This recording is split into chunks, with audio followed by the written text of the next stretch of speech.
SIP आप daily की भी लगा सकते हैं और 100 रुपए की मिनिमम एसआईपी भी हो सकती है।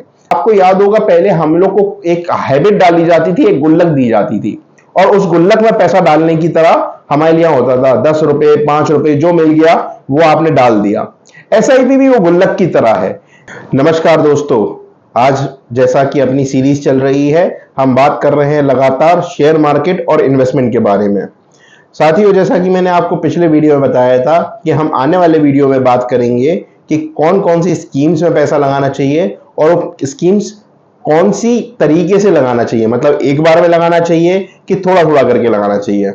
मैंने आपको बताया कि आपकी इनकम का 25% पैसा मिनिमम आपको इन्वेस्टमेंट करना चाहिए, चाहे आप जौन सी इनकम ग्रुप में हैं। आज हम बात करने वाले हैं कि मैं आपको एसआईपी के लिए बार बार बोलता आया हूं कि एसआईपी करिए, उसका रीजन क्या है, क्यों एसआईपी बहुत आसान होती है और क्यों एसआईपी के ज्यादा फायदे हैं या नुकसान है। एसआईपी के बारे में अगर बात करें तो हम लोगों ने पहले एक चीज समझी थी कि छोटा पैसा निकालना बहुत आसान होता है, जैसा कि आप सभी ने किया और जैसा हम लोग समय समय पे करते आए हैं। हम पहले आरडी के फॉर्म में, उससे पहले आरडी के पहले हम कुछ पैसा कभी कोई किटी विटी चलाते थे उसमें देते थे, तो 100 रुपए 200 रुपए 500 रुपए रोज निकालना हमें आसान लगता है क्योंकि वो पॉकेट मनी की तरह खर्च हो जाता है। अब वही एसआईपी है। एसआईपी में लोगों का एक और मिथ है कि एसआईपी मंथली की जा सकती है। नहीं, एसआईपी आप डेली की भी लगा सकते हैं और 100 रुपए की मिनिमम एसआईपी भी हो सकती है। अब इसके फायदे समझते हैं। एसआईपी अगर आप करते हैं तो फायदा क्या होगा। एसआईपी होने का सबसे बड़ा फायदा यह है कि आपका पैसा एक तो छोटे अमाउंट में जाता है, जो जैसे कि आपकी पॉकेट खर्च रोज छोटे उसमें जाती है जो पता नहीं चलती। इसी तरीके से ये छोटे पैसा जब इकट्ठा होता है तो ये बहुत बड़ा पैसा दिखता है।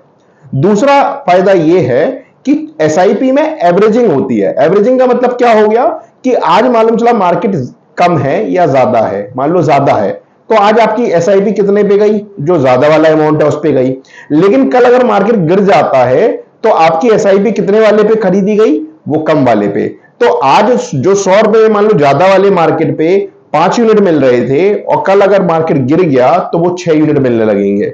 तो निश्चित तौर पे आपका एवरेजिंग जो होती है वो बेहतर होती है। बेहतर होने का मतलब है जो अगर आप एक बार में पैसा लगाया और मान लो आपने ऊपर के मार्केट पे लगाया तो आपको नीचे के मार्केट का बेनिफिट नहीं हुआ, लेकिन जब आप एवरेजिंग करोगे तो पर डे एवरेजिंग हमेशा बेहतर होगी, बेहतर रिटर्न देगी।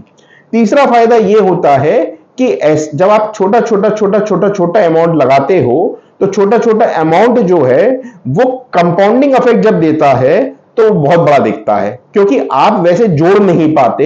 100 रुपए रोज, आपको याद होगा पहले हम लोग को एक हैबिट डाली जाती थी, एक गुल्लक दी जाती थी और उस गुल्लक में पैसा डालने की तरह हमारे लिए होता था 10 रुपए 5 रुपए जो मिल गया वो आपने डाल दिया। एसआईपी भी वो गुल्लक की तरह है जहां पे आप पैसा डालते रहते हो छोटा अमाउंट, और जब आपकी कोई मुसीबत आती है या जब कोई जरूरत आन पड़ती है तो ये छोटा पैसा आपके बहुत काम आ जाता है। ये लाखों और करोड़ों रुपए की इकट्ठा हो जाता है।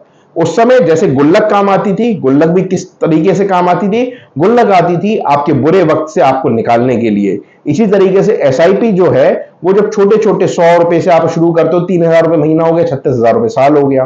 अब 100 रुपए आपके लिए मैटर भी नहीं करता, चाय पानी का खर्चा हो सकता है, लेकिन 36,000 रुपए साल अगर आपने आज के इससे किया और 10-20 साल आपने ये पैसा रख लिया तो 15-20 लाख रुपए से ऊपर इसकी वैल्यू होगी। ये मैं मिनिमम बता रहा हूं, होगी तो वैल्यू 25-30 लाख रुपए से। 100 रुपए की कंपाउंडिंग रोज की 25-30 लाख रुपए इकट्ठा कर सकती है। अब उस समय 25-30 लाख रुपए आपको कितना बड़ा हेल्प दे सकते हैं ये आप समझ भी नहीं सकते। तो एसआईपी की जो कीमत है वो हमेशा ज्यादा रहेगी। बात मैंने एक और करी थी कि हम फंड के बारे में बात करेंगे, कौन से फंड्स बहुत अच्छे होते हैं। मैंने एक आपको बताया था, जब आपको फंड समझ में ना आए तो फंड आप इंडेक्स फंड ले लेना। आज मैं इंडेक्स फंड के बारे में थोड़ी सी जानकारी दूंगा। इंडेक्स फंड जो होते हैं, जैसे आपने देखा है निफ्टी मूव करता है, निफ्टी ऊपर नीचे होता है, जैसे 21,000 22,000 23,000 जो मार्केट ऊपर जा रहा है, अभी 25,000 के आसपास निफ्टी है।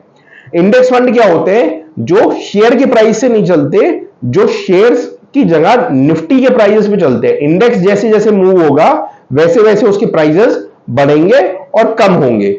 क्योंकि निफ्टी जो बनता है उसकी खुद की कोई वैल्यू नहीं होती, निफ्टी ने अपनी वैल्यू निकाल रखी होती है शेयर्स की वैल्यू से, टॉप 50 कंपनीज की। तो हमेशा टॉप 50 कंपनीज चेंज होती रहती हैं, क्योंकि जो निफ्टी 50 में टॉप पे रहेंगी वो 50 कंपनीज होंगी। तो 50 कंपनीज का जो एवरेज जो वैल्यू होती है उसके बेसिस पे निफ्टी की वैल्यू निकलती है।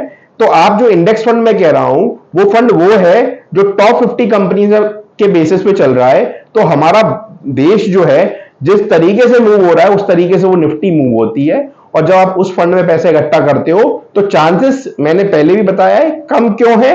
क्योंकि निफ्टी गिरा भाई, ऊपर नीचे किसी दिन तो हो सकता है, लेकिन अल्टीमेटली जब साल दर साल देखें तो वो 14% के मतलब एवरेज दर से बड़ा है। तो मतलब आज अगर आपने 100 रुपए लगाया तो एवरेज दर से वो 114 हो गया, अगले साल उसके बाद 114 पे 14% हो गया। तो एवरेज 14% दर से बड़ा है, जो कि सबसे सेफ है, क्योंकि इसमें आपको किसी कंपनी की नॉलेज नहीं लेनी, वो निफ्टी वाले अपने आप ध्यान रख रहे हैं कौन सी 50 कंपनी आएंगी। इसके लिए आपको कोई बेसिक और ज्यादा अंडरस्टैंडिंग की जरूरत नहीं है। और इजीली निफ्टी 50 फंड आपको, निफ्टी फंड्स आपको बहुत सारी कंपनीज के मिल जाएंगे, जिसमें आप मतलब आईसीआईसीआई, एचडीएफसी, आदित्य बिरला, बहुत सारी कंपनीज इसमें काम कर रहे हैं। तो कोई भी इंडेक्स फंड में आप पैसा इन्वेस्ट कर सकते हैं और एसआईपी से शुरू करें। आज आप शुरू कर देंगे, बाद में आप यही वीडियो अगर आज से 5 साल 10 साल बाद देखेंगे तो आपको हंसी आएगी कि क्या जो बात बोली थी उसका इतना बड़ा महत्व था। जी हां, वो करोड़ों और लाखों रुपए, आपको लाखों और करोड़ रुपए आपके लिए बन जाएंगे, किसी के लिए अरबों भी बन सकते हैं। आपकी सेविंग्स के ऊपर निर्धारित करता है, आप 100 रुपए बचाते हो रोज के, या 50,000 बचाते हो, या 1 लाख बचाते हो, लेकिन जो भी बचाते हो आज से एसआईपी करना चालू कर दें। बहुत बहुत धन्यवाद।